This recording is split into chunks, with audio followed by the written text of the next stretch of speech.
Yayasan Masjid Raya Makassar melaporkan telah menerima 11 hewan kurban hingga sepekan jelang Idul Adha pada Jumat 30 Mei 2025. 11 hewan kurban ini terdiri dari 10 sapi dan 1 kambing.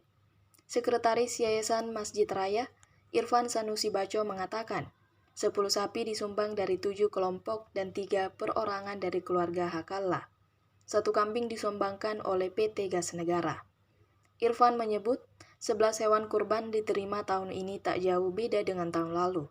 Ia menyampaikan, adanya efisiensi anggaran pemerintah tak memengaruhi jumlah pihak ingin berkurban di Masjid Raya, lantaran jumlah hewan kurban tetap sama.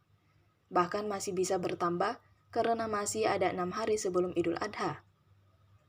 Irfan menuturkan, pihaknya menerima sumbangan hewan kurban hingga Idul Adha.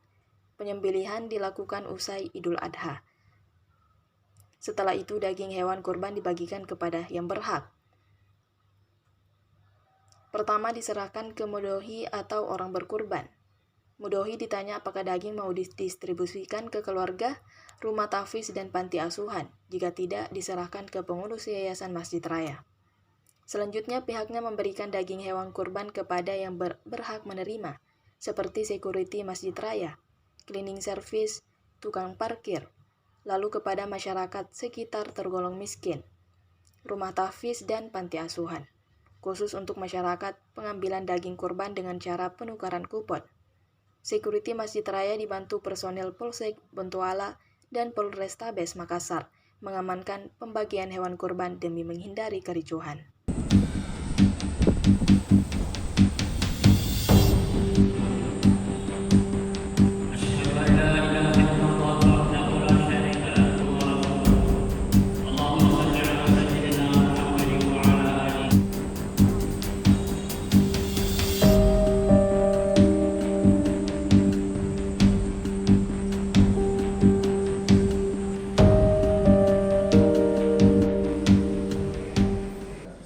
Warahmatullahi wabarakatuh.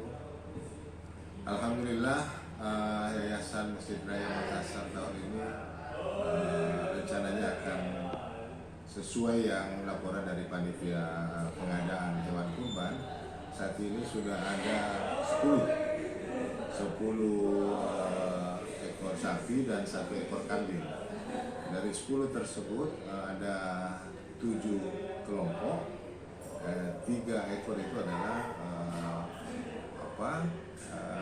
perorangan dari keluarga Kalla. Jumlah kurban dibanding dengan tahun lalu tidak ada perubahan. Jadi mungkin dengan adanya efisiensi anggaran yang sebagai isu nasional oleh pemerintah Republik Indonesia, kita berharap dengan adanya efisiensi tersebut, kami berharap justru kita memaksimalkan jalur langitnya, karena saya merasa bahwa dengan berkurban tentunya kita lebih mendekatkan diri kepada Allah Subhanahu Wa Taala sesuai dengan yang dilaksanakan atau di Nabi Ibrahim dulu dilaksanakan oleh Nabi Ibrahim, bahwa dengan berkurban kita berharap lebih mendekatkan diri kepada Allah Subhanahu wa Ta'ala. Download Tribun X sekarang, menghadirkan lokal menjadi Indonesia.